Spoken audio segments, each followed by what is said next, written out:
Le thème de ce matin, c'est Dieu te connaît. Ça rejoint un peu le don spirituel qui a été donné. Dieu te connaît. Est-ce que tu sais que Dieu te connaît? Que tu le crois ou pas, que tu le saches ou pas, Dieu te connaît. Même plus loin, il t'a créé parfaitement. Il est ton créateur. Il te connaît comme personne ne te connaît. Même tes parents ne te connaissent pas autant que Jésus-Christ. Même toi-même, tu ne te connais pas autant que Jésus te connaît lui-même. La Bible nous dit dans Jean 4, dans l'évangile de Jean, cet épisode avec la Samaritaine qui est tellement beau, tellement riche d'enseignements. Jean 4, verset 5, il arriva dans une ville de Samarie, bien sûr parler de Jésus, nommé Sichar, près du camp que Jacob avait donné à Joseph son fils. Là se trouvait le puits de Jacob. Jésus, fatigué du voyage, était assis au bord du puits. C'était environ la 6e heure. Une femme de Samarie vint puiser de l'eau. Jésus lui dit, donne-moi à boire. Car ses disciples étaient allés à la ville pour acheter des vivres. La femme samaritaine lui dit, comment toi qui es juif, me demandes-tu à boire à moi qui suis une femme samaritaine? Les Juifs, en effet, n'ont pas de relation avec les Samaritains. Verset 10, Jésus lui répondit, si tu connaissais le don de Dieu, et qui est celui qui te dit, donne-moi à boire, tu lui aurais toi-même demandé à boire et il t'aurait donné de l'eau vive. Seigneur, lui dit la femme, tu n'as rien pour puiser et le puits est profond. D'où aurais-tu de cette eau vive? Es-tu plus grand que nos pères Jacob, qui nous a donné ce puits et qui en a lui-même bu, ainsi que ses fils et ses troupeaux? Jésus lui répondit, quiconque boit de cette eau aura encore soif, mais celui, alléluia, qui boira de l'eau que je lui donnerai n'aura jamais soif. Et l'eau que je lui donnerai deviendra une source, en lui une source d'eau qui jaillira jusque dans la vie éternelle. La femme lui dit, Seigneur, donne-moi de cette eau, afin que je n'ai plus soif, et que je ne vienne plus puiser ici. Va, lui dit Jésus, appelle ton mari et viens ici. La femme répondit, je n'ai point de mari. Jésus lui dit, tu as eu raison de dire, je n'ai point de mari, car tu as eu 5 maris. Et celui que tu as maintenant, n'est pas ton mari. En cela, tu dis vrai. Seigneur, lui dit la femme, je vois que tu es prophète. Amen. Ce texte est merveilleux, ce texte est tellement riche. Jésus t'attend. Il te connaît, mais il t'attend. Jésus veut prendre un rendez-vous avec toi. Jésus veut avoir un tête-à-tête, un cœur à cœur avec toi. Il est dit au verset 6, là se trouvait le puits de Jacob, le champ même de Jacob et aussi le puits de Jacob. Cela nous parle de la fidélité de Dieu. De génération en génération, d'Abraham, d'Isaac et de Jacob, il a été fidèle et ses promesses sont toujours actuelles aujourd'hui. Non pas que nous soyons proches du puits de Jacob, mais aujourd'hui même dans ce quartier de l'Ariane, dans ce pays de France en 2026, Dieu est fidèle.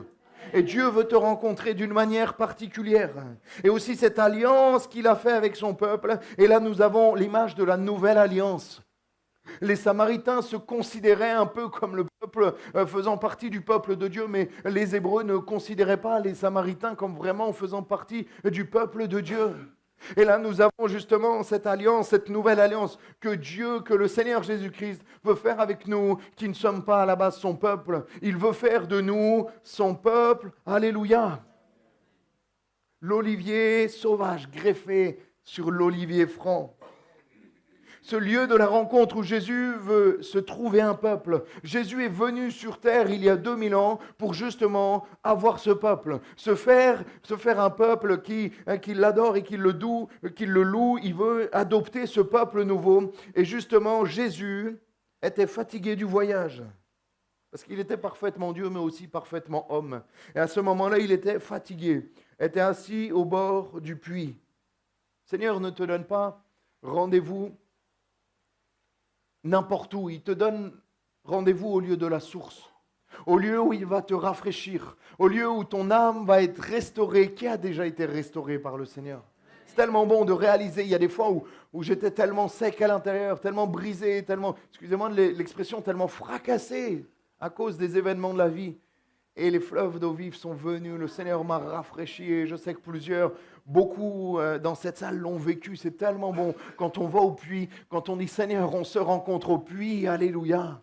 C'est tellement bon, c'est environ la 6e heure.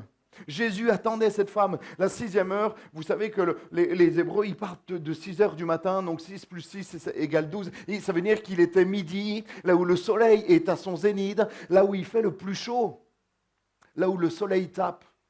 Et ça nous montre aussi que cette femme, elle avait une vie complètement desséchée. Alors qu'il fait chaud, qu'il est fatigué, que lui-même a soif, il va faire passer les besoins de cette femme avant les siens. Ça, c'est mon Jésus.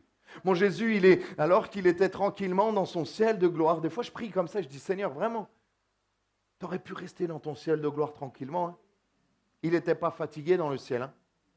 Et les anges qui le servaient, qui chantaient, merveilleux, le trône à la droite de Dieu.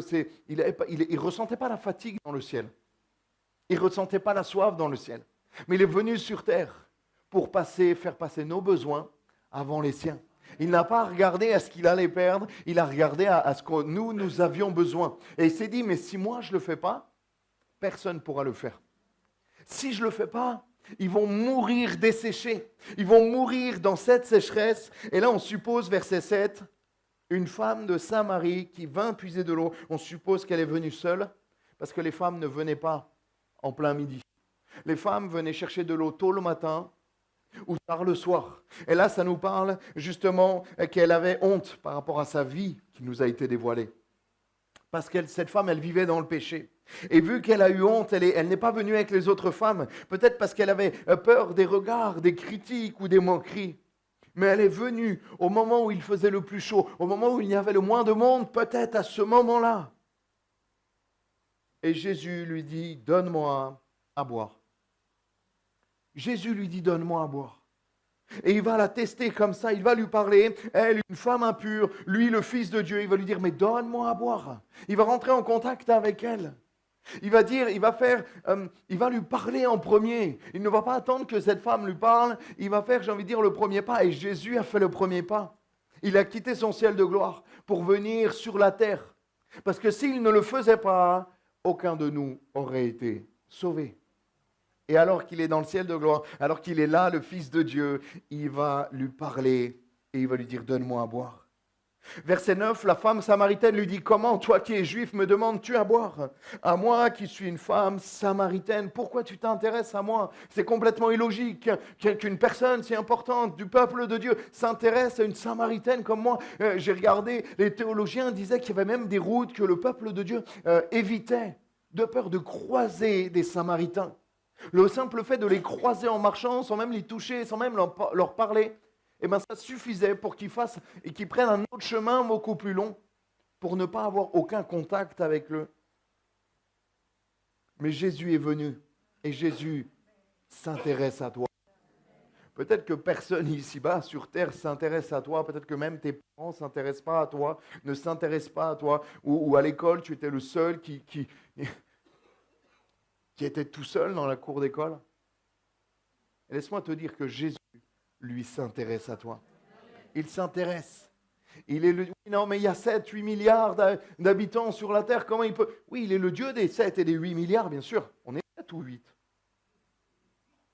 On est combien de milliards sur terre? 8? Vous avez compté?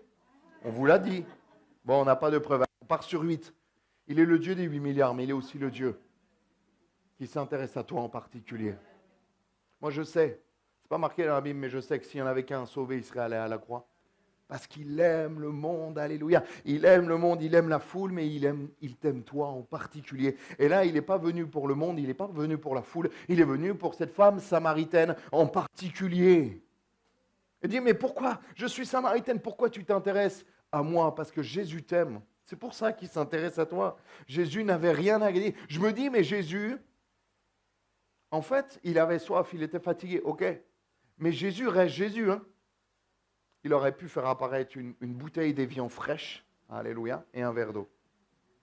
Vous rigolez, mais vous doutez. Moi, je crois qu'il aurait pu faire ça. Tu doutes pas, Charles, hein? Tu sais qu'il aurait pu le faire. Il aurait pu faire un oasis, une rivière fraîche, complètement pure. Il aurait pu faire tout ça. Ou alors avoir un grand seau. Il nous a parlé de puits de 30 mètres, jusqu'à 30 mètres de profondeur. Avoir un seau, il aurait pu faire apparaître ou faire sortir de l'eau de ce puits directement. Il n'a besoin de personne.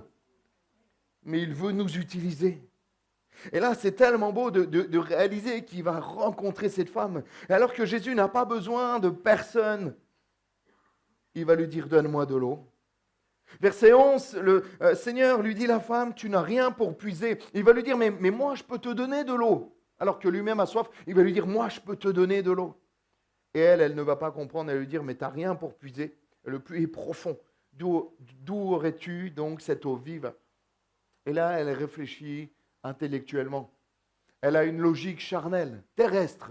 Elle se dit, mais c'est impossible. Tu n'as rien, tu n'as pas de corde, tu n'as pas de seau, tu n'as pas de cruche. Comment est-ce que tu peux, toi, me donner de l'eau? Et des fois, on réfléchit trop d'une manière intellectuelle. Et des fois, j'aimerais te dire qu'il faut débrancher ton cerveau pour rencontrer vraiment Jésus, pour croire à l'impossible, pour croire qu'il est capable de faire des choses complètement surnaturelles. Moi, je crois à la toute-puissance de Dieu, je crois au surnaturel de Dieu, je crois qu'il délivre encore aujourd'hui, je crois qu'il guérit. Alléluia, je crois qu'il sauve, qu'il restaure, qu'il est capable de faire des choses complètement surprenantes. Nous, pour notre petite même église de l'Ariane, je crois que le Seigneur peut nous surprendre d'une manière ou d'une autre. Il est le Dieu des miracles. Il n'était pas seulement le Dieu des miracles, il est encore aujourd'hui le Dieu des miracles. Alléluia. Elle ne comprend pas comment c'est possible. Tu n'as rien pour puiser, comment tu pourras me donner de l'eau vive? Et là, il y a deux parties. Ça nous parle de la terre et du ciel. Verset quiconque de cette eau aura encore soif. Ça, c'est l'eau du puits. C'est même pas l'eau de la terre, c'est l'eau du sous-sol. Ça nous parle des choses terrestres. Et les plaisirs de ce monde, de ce que tu peux faire ici-bas, ils te laisseront toujours un goût amer. Il y aura toujours besoin d'y revenir le lendemain pour te rafraîchir à nouveau. Et ce temps de rafraîchissement sera tellement éphémère. On a tous besoin encore plus dans ces temps de canicule de boire et de boire beaucoup d'eau. Mais chaque jour, on ne peut pas dire la semaine dernière, j'ai bu 3 litres. Parce que si tu dis ça et tu dis cette semaine, je n'ai pas bu parce que la semaine dernière, j'ai bu 3 litres, ça va se voir, tu vas te dessécher, tu vas tomber, hein, mon ami. Chaque jour, on a besoin de boire de l'eau de la terre. Mais il y a une eau qui rafraîchit, une eau qui vivifie, alléluia. Il nous est dit que l'eau de la terre, quiconque en boit, aura encore soif. Chaque jour, on doit puiser pour aller se fatiguer, aller chercher de l'eau au puits. Naturellement, on se dessèche si on ne boit pas. Ça nous montre que les plaisirs du monde ne durent pas, mon frère, ma soeur, mon ami. Moi, je me suis rendu compte à l'âge de 17-18 ans que tout ce que le monde avait à m'offrir, et certaines choses étaient bonnes, même charnellement, ce qu'on appelle les plaisirs de ce monde, mais tellement éphémères. Tellement éphémères. Et pour être un semblant de paix, un semblant d'être heureux, eh ben, il fallait constamment revenir. Et c'était des petites doses de plaisir. Et à la fin, certains de ces plaisirs qui s'appellent péché laissaient un goût amer dans la bouche. Moi, je viens des montagnes de Haute-Savoie. Ça fait longtemps que je n'ai pas parlé de mes montagnes. C'est vrai, hein? Évian, c'est une ville. C'est une ville en Haute-Savoie. Il y a même Aix-les-Bains, il y a même Thonon. C'est toutes les bouteilles d'eau, les 3/4, elles viennent les meilleures, en tout cas, viennent de chez moi. Parce que c'est la source du Mont Blanc. Et on a besoin d'une eau particulière. Il y a encore mieux, ça me fait mal de le dire, mais c'est bibliquement juste. Il y a encore mieux que l'évian. Il y a l'évian du ciel. Alléluia. Il y a l'évian qui coule du trône de Dieu. Alléluia. Et c'est ça que le Seigneur veut nous donner. Ce qu'il nous donne n'est pas comparable. Ce qu'il nous donne n'est pas comparable avec ce que tu peux trouver ici-bas. Tu peux chercher. Il y a des petits champs comme ça. J'ai cherché, fouillé. Tu peux chercher, mais il n'y a aucune eau ici-bas sur la terre qui ne se compare à la source du ciel. Alléluia. Là où le monde laisse un goût amer. Après avoir enchaîné les échecs dans sa vie, cette femme, elle a comme un goût amer. On sent que c'est compliqué. Elle vient à une heure pas possible. Elle vient toute seule. Là où tu as peut-être raté ta vie, comme, excusez-moi, socialement, elle avait raté sa vie, cette femme. Elle était exclue. Elle était considérée même comme impure. J'ai lu certains théologiens qui disaient, au bout de 2-3 maris, après, ils considéraient ces femmes comme des prostituées. Elle a raté sa vie socialement. Laisse-moi te dire que spirituellement, tu peux la réussir. Alors que cette vie est ratée, cette vie terrestre est ratée pour cette femme, je crois que sa vie éternelle peut être réussie. Et si tu as raté ta vie terrestre, tu peux réussir ta vie éternelle. Et c'est le plus important. Je sais et je crois de tout mon cœur que dans le ciel, on ne se souviendra pas des années ratées ici. On ne se souviendra pas des problèmes, de nos péchés, de ce qu'on a, de nos mauvais choix. On ne s'en souviendra pas. On se souviendra juste qu'on est dans le ciel de gloire et que c'est ça pour l'éternité. Alléluia. Il faut mieux rater sa vie et réussir sa vie éternelle que de réussir socialement, économiquement, matériellement, sa vie ici-bas et rater sa vie éternelle. Parce que la vie éternelle, ça dure longtemps, les amis. C'est éternel, justement. C'est vraiment, vraiment, vraiment pour l'éternité. La source du Seigneur qui est suffisante. Celui qui boira de l'eau que je lui donnerai n'aura jamais soif. Moi, ça me fait penser que j'ai soif là, du coup. Et elle va te combler. L'eau de Dieu va te combler. L'eau que le Seigneur veut te donner. Merci pour la cristalline, mais c'est encore meilleur que la cristalline. L'eau symbolise la vie dans la Bible. Et là, elle va produire la vie. L'eau symbolise la vie et l'eau que je lui donnerai deviendra une source, en lui une source d'eau qui jaillira jusque dans la vie éternelle. C'est l'eau du salut. Cette eau qui va porter la vie en toi. Elle devait en avoir marre de venir chaque jour. Elle l'a même dit, mais j'aurais plus besoin de venir chaque jour. Elle devait en avoir marre de venir chaque jour puiser et de devoir puiser encore et toujours. Ce que le Seigneur veut te donner n'est pas comparable avec ce que le monde te donne. Et ce que le monde te donne, il y a une forme même d'addiction, il y a une forme de besoin, de dépendance qui n'est pas bonne. Alors que ce que te donne le Seigneur, c'est une bonne dépendance, mais tu es libre de rester avec le Seigneur ou de partir. Ce matin, personne, à part peut-être les enfants, mais personne n'a été forcé de venir ici. Chacun est venu librement dans la présence de Dieu. Sûr, si je ne vous vois pas pendant 2 ou 3 dimanches, je vais vous appeler, vous envoyer un message. Mais vous serez libre de me répondre ou pas. Et de me dire, pasteur, c'est bon, Jésus, c'est plus pour moi. Ciao, merci de ne pas m'appeler. Et je ne vous appellerai pas. Je prierai pour vous. Mais on est libre de venir ou pas dans la présence de Dieu et auprès du Seigneur Jésus-Christ. 3 chapitres après, Jean 7, 34. Si quelqu'un a soif, qu'il vienne à moi. C'est Jésus encore qui parle. Et qu'il boive. Celui qui croit en moi, des fleuves d'eau vive, alléluia, couleront de son sein, comme dit l'Écriture. Des fleuves d'eau vive couleront de son sein. De son sein, c'est de ses entrailles, c'est de l'intérieur. Des fleuves d'eau vive couleront de son sein. Jésus parle de l'action du Saint-Esprit qui renouvelle les pensées, le corps, l'âme et l'esprit.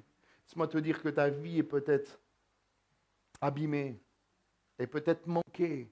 Ta vie est peut-être un échec comme cette femme samaritaine. Le Seigneur peut renouveler toutes choses. Le Seigneur peut renouveler toutes choses. Alléluia. Je me souviens de mon pasteur à Romans, qui est maintenant missionnaire à Mayotte. Quand il était en vacances, il me demandait d'arroser les plantes de l'église. Ce n'est pas ma qualité première. Et des fois, j'avais oublié, à un moment donné, il était revenu, il y avait un petit arbuste qui était tout sec. Il était vraiment agacé. Il ne me l'a pas trop montré, mais ça se voyait. Et j'avais oublié d'arroser son arbuste et il commençait à être cassant. Je dis ben là, il est mort, ton arbuste, il est mort. Il me dit, non, il n'est pas mort. Je dis, bah si, il est mort, il faut l'enlever là. Il m'a dit, non, il a commencé à l'arroser. Il était très doué avec les plantes. Et il a commencé à l'arroser. Et cet arbuste, quelques mois après, il est tout en fleurs. Alors que je croyais qu'il était mort. Je crois que le Seigneur, toi qui comprends l'image, un arbuste complètement desséché. Et peut-être que les hommes ont manqué de sagesse comme moi, j'ai dit, mais il est mort, lui, il faut le jeter. Jésus peut ramener à la vie ce qui est mort. Là où c'est sec, là où c'est cassant, là où tu te dis, mais là, ça ne reviendra jamais. La Bible nous dit qu'il vient et qu'il met des fleuves d'eau vive qui jailliront jusque dans la vie éternelle. Ce n'est pas juste j'attends que ça me tombe dessus. Mais dans ces 2 textes, il faut faire l'action de boire. Celui qui boit, celui qui vient et qui boit. Ce n'est pas juste on attend comme ça et on attend que ça pleuve et on se met sous la pluie. Non, il faut aller boire. Il y a une action. Parce qu'avec le Seigneur, il y a toujours une action qui montre l'approbation. C'est un choix, le Seigneur. Le Seigneur n'est pas un dictateur. Il ne va pas te mettre un gros seau d'eau dans la tête et te dire, tiens, bois. Non, le Seigneur te laisse libre de venir à lui ou pas. Pas un petit filet d'eau, des fleuves d'eau vive. Alléluia. C'est un peu sec, les fleuves, hein, dans les Alpes-Maritimes. Hein. Mais chez moi, il y a des cascades des fois. Quand je remonte, ce qui me marque le plus quand je remonte chez moi, c'est les champs complètement verts. Je me souviens d'une cascade en allant de chez moi à l'église, à Salange, dans la vallée de l'Arve. C'est toute une cascade, elle saute peut-être 200, 300 mètres, et elle saute comme ça, c'est impressionnant. Et des fois, elle est tellement forte, c'est tellement beau. C'est pas juste un petit filet comme ça où tu vas te mettre en dessous et tu n'arrives pas à boire ne serait-ce qu'une gorgée. C'est des fleuves d'eau vive, alléluia, qui veulent te restaurer ce matin et porter la vie en toi. Ce n'est pas juste une douche, c'est aller boire, un simple choix de faire l'action, d'aller. Verset 15, la femme lui dit, Seigneur, donne-moi de cette eau. Elle en veut, elle veut boire de l'eau. Donne-moi, s'il te plaît, de cette eau. Donne-moi de l'eau dont tu parles. Est-ce que tu demandes un temps de rafraîchissement? J'ai envie de te dire en pleine canicule, demande un rafraîchissement spirituel. Dans ce temps d'été, que ce ne soit pas des congés seulement de ton travail, mais un repos dans le Seigneur. Que tu puisses trouver un temps de rafraîchissement. J'espère que dans vos congés, vous dites pas, mais aussi c'est un congé de la parole de Dieu, c'est un congé de prière. Si tu as du temps, plus tu as du temps, plonge tes regards dans la parole. Médite-la, mange-la, digère-la jour et nuit. Prie plus que jamais, alléluia, pour être rafraîchi. Et il va lui dire, mais si tu connaissais le don de Dieu, si tu connaissais, je le dis ce matin, dans ce message un peu plus évangélisation peut-être, si tu connaissais le don de Dieu pour toi.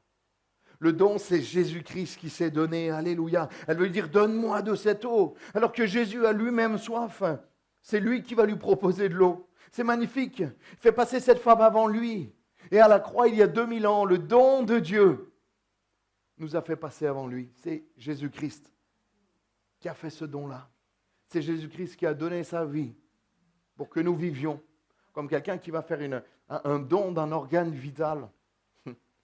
Lui, il va donner sa vie pour que nous, on puisse vivre. C'est ce que Jésus-Christ a fait à la croix il y a 2000 ans, alléluia. Qui, dans son humilité immense, a fait passer sa vie. Lui, le Fils de Dieu, quand on remet dans le contexte, lui, le Fils de Dieu, il a fait passer sa vie de Dieu après la nôtre.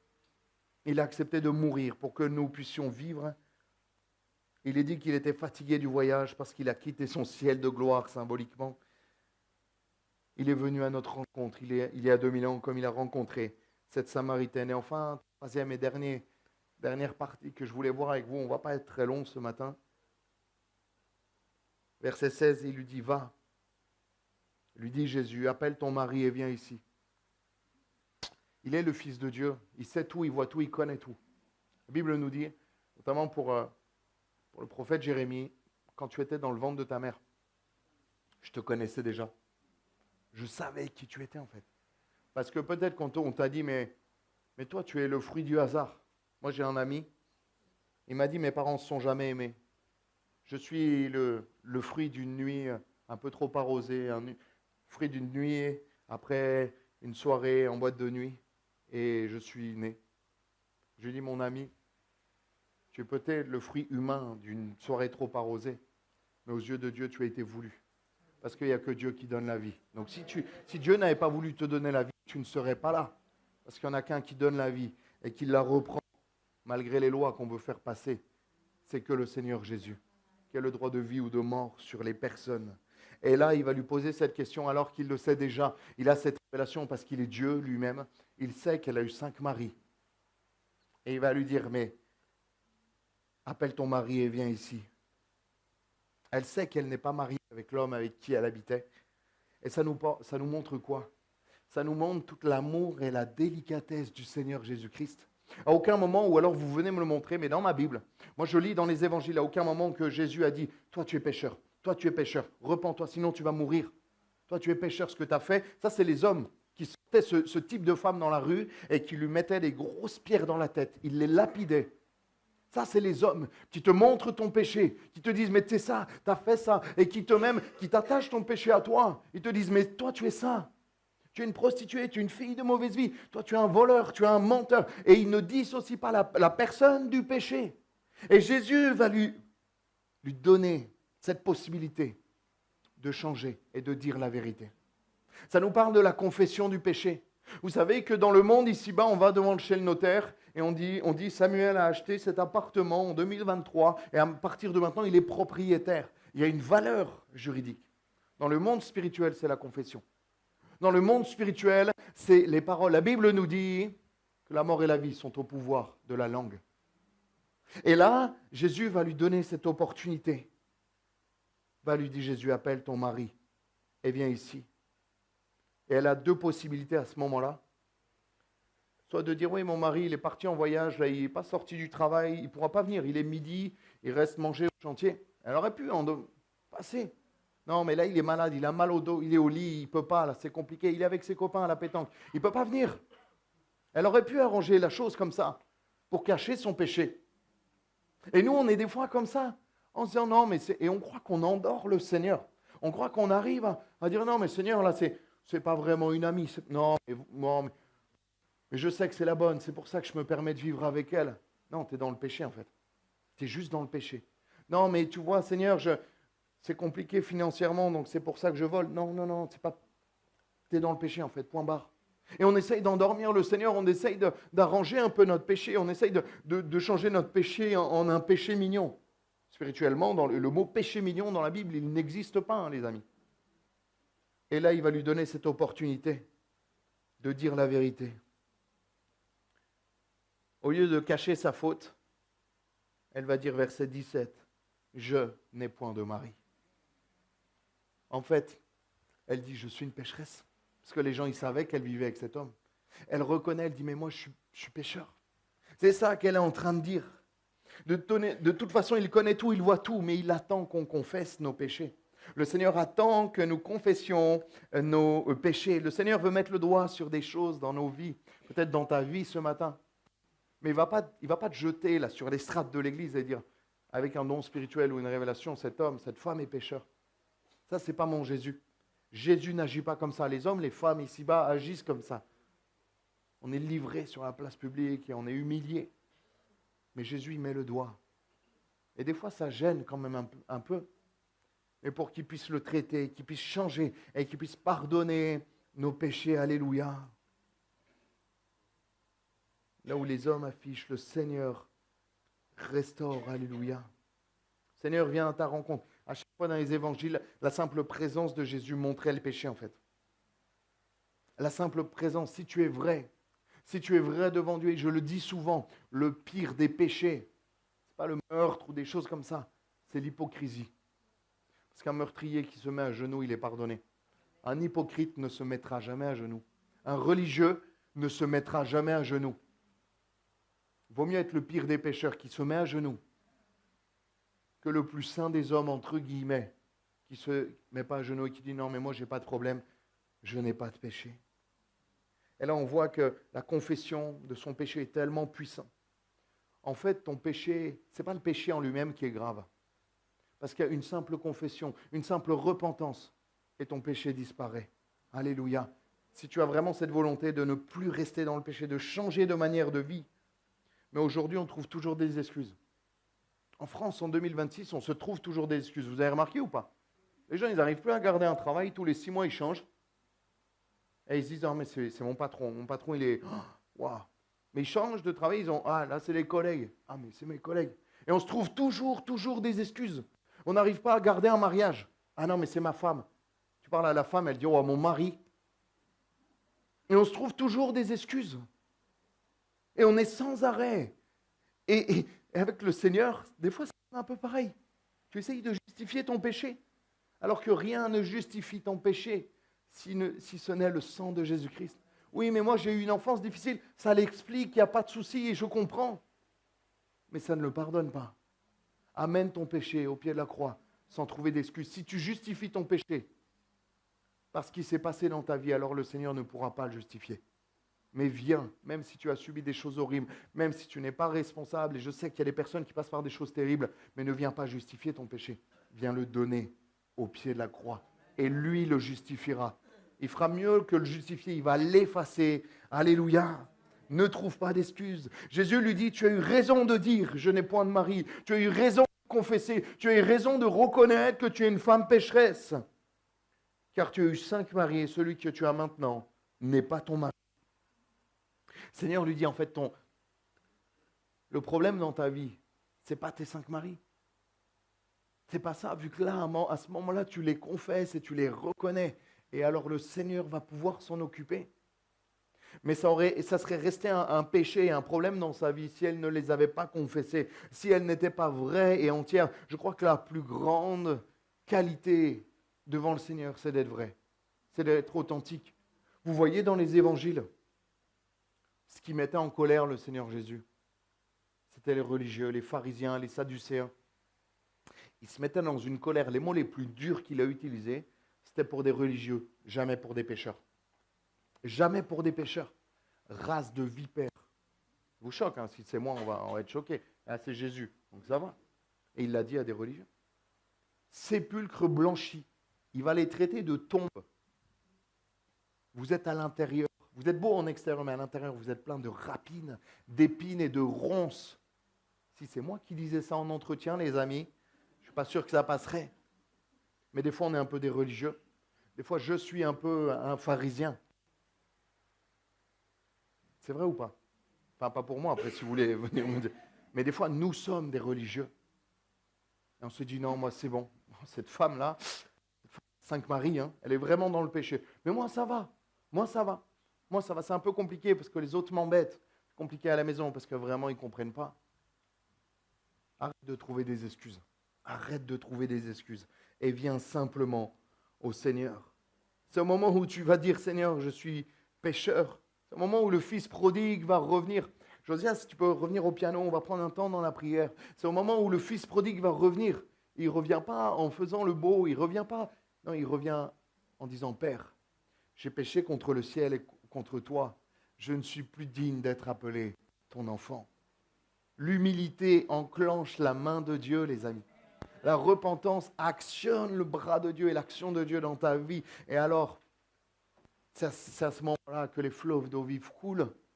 Les fleuves d'eau vive ne coulent pas sur les pécheurs qui cachent leurs péchés. Les fleuves d'eau vive de l'Éternel, du Seigneur Jésus, coulent uniquement sur les pécheurs qui reconnaissent leurs fautes et qui disent, Père, j'ai péché. Comme cette femme, j'ai 5 maris, je suis une pécheresse en fait. Je suis juste une pécheresse. Alors qu'on ferme nos yeux, on va prier, on va demander au Seigneur sa grâce. Le péché n'est plus un problème quand tu reconnais que tu es pécheur et que tu le donnes au Seigneur en demandant pardon. Mais ton péché reste un problème si tu le caches et si tu te trouves des excuses. Ouais, mais moi c'est compliqué, moi j'ai une enfance particulière et je n'en doute pas, je suis personne pour te dire non, tu n'as pas eu une enfance particulière. Et le Seigneur voit toutes choses, il sait toutes choses. Mais il te dit ce matin, arrête de justifier ton péché. Arrête de trouver des excuses. Je crois vraiment que le Seigneur n'est pas venu à ce puits parce qu'il avait soif et qu'il était fatigué. Je crois qu'il est venu à ce puits parce qu'il avait un rendez-vous avec cette femme. Et on n'a pas le nom de cette femme pour qu'on puisse tous s'identifier, hommes, femmes. On est tous cette femme samaritaine ce matin. Il l'a rencontrée à Sichar. Ce lieu veut dire ivresse, qui symbolise dans le péché. L'ivresse symbolise le péché. Le Seigneur veut te rencontrer dans ton péché. Veut venir là où tu es. Et je crois qu'il a restauré sa vie. Je crois que justement elle a goûté à ces fleuves d'eau vive. Je crois aussi que le Seigneur ne l'aurait pas rafraîchi si elle avait caché son péché. Parce que le Seigneur te laisse le choix ce matin de dire, mais je suis pécheur. Je suis privé de la grâce de Dieu. La Bible nous dit que nous sommes tous pécheurs, mais qu'en Jésus-Christ, nous sommes gratuitement justifiés. Jésus va lui dire, tu lui aurais toi-même demandé à boire. Et il t'aurait demandé de l'eau. Il t'aurait donné de l'eau vive. Alors que nos yeux sont fermés, j'aimerais juste faire un simple appel.